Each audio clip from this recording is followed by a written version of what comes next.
Moving on to Unit 2, we're going to be covering the power of leverage and how to get more for less.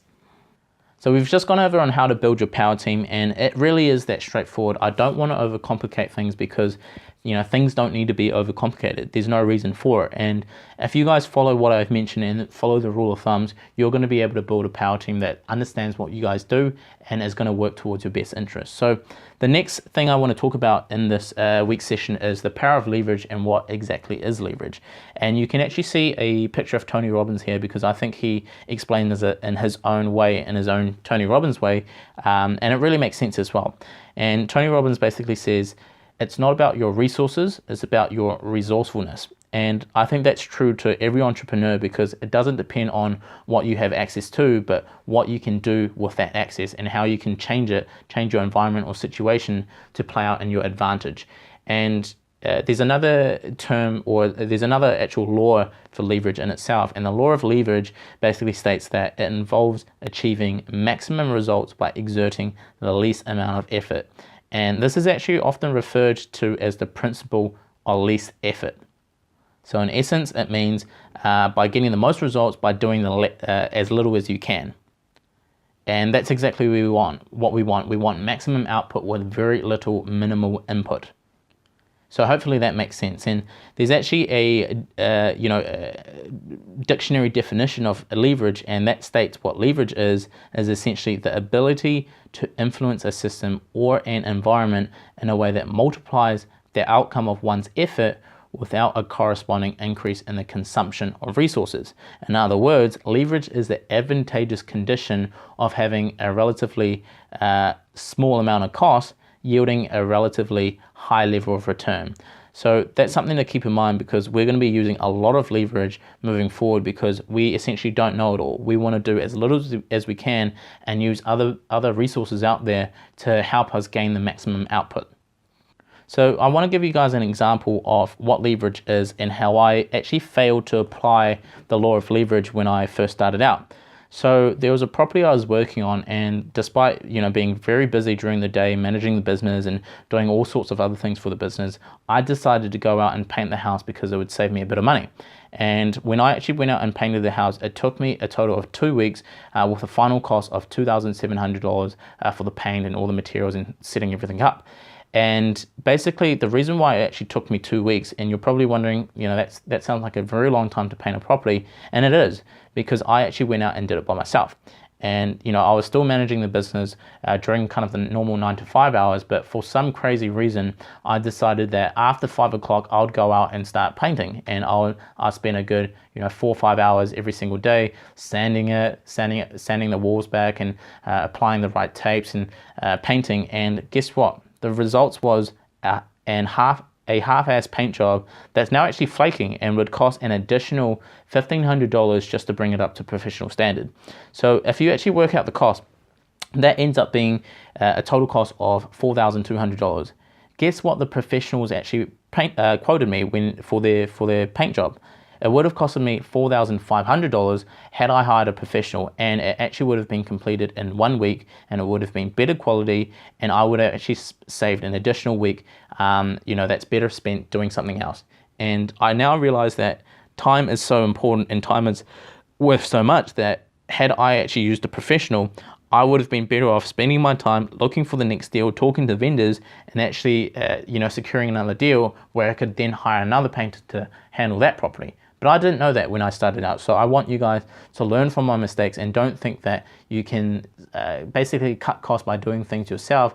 If you're not actually that good at doing that, then you're better off just paying the professionals to do it, because at the end of the day, if you can't do it to that high standard, you're going to have to pay someone to fix it up for you anyway. So now I realize I'll never ever paint a house again, and I really hope the same for you guys. I don't encourage you guys to go out and do the work, and you know what, the world doesn't reward you for hard work. This is how I initially used to think that I'll do this myself, I'll save cost and I'll actually get more money on the other end, and that's just not true.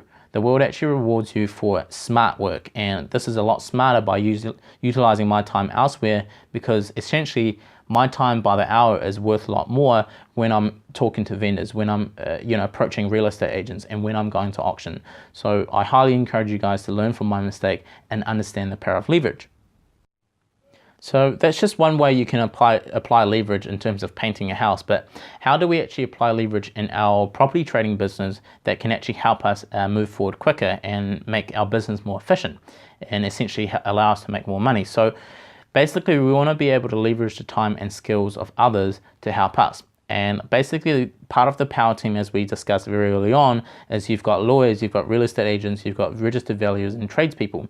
So let's just go over them one by one and understand how each of these different industry professionals can actually help us in form of leverage. So lawyers, for example, can help you give free title information. They can also help with basic legal advice as well. So if I'm out looking at a property and I'm not sure what the status of the title is, or I need help with some legal questions, then I can actually pick up my phone because I've got a good relationship with my lawyer, and he doesn't actually charge me for any of this stuff as well, because I give him so much business. Same idea with a real estate agent. When I'm calling a real estate agent, they can help me figure out, where does the price range sit, and they can help by doing that by giving me a comparative market analysis around the property that I'm looking at. They can also provide me with rental appraisals and give me a good indication of what the rent would be should I need to propose this to another investor that's looking at the property I'm trying to sell for rental reasons. There's also area expertise that the real estate agent has that you might not know about. And it's impossible to know everything in every little suburb. You can't know all the good and bad streets in every area, which is why you need the real estate agent to help you out. And you're leveraging their skills and their times to figure this stuff out, to help you de-risk the deal before you go ahead with it. So absolutely use a real estate agent, and they can figure out, the property that you're buying is on an absolutely terrible street and you'd never be able to sell it, or if you're actually onto a winner. Same idea with the registered valuer. They're able to actually provide you with recently sold statistics. Again, I've got a pretty good relationship with my valuers, and I've used many different valuers, and they're actually able to give me an idea of what things are selling for in the area that I'm looking at, all without actually paying them a $500 fee for an actual registered valuation.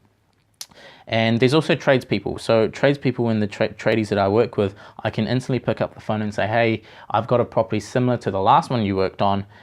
What are we talking about in terms of price? Is it going to be the same price, or has the price shifted? And basically the tradespeople can give you an indication of renovation cost as well.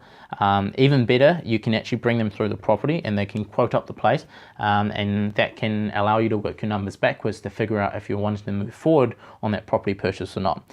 And basically, the more people you have, the quicker you can gain information to make a decision. And it's very important in our business of property trading, because sometimes we have to make decisions very quickly. We sometimes don't have the luxury of time and need to know things fast, so we can also move fast and make a decision as well. So that's why the power of leverage is very important, and that's how we can actually leverage the professional skills of others to help our business as well.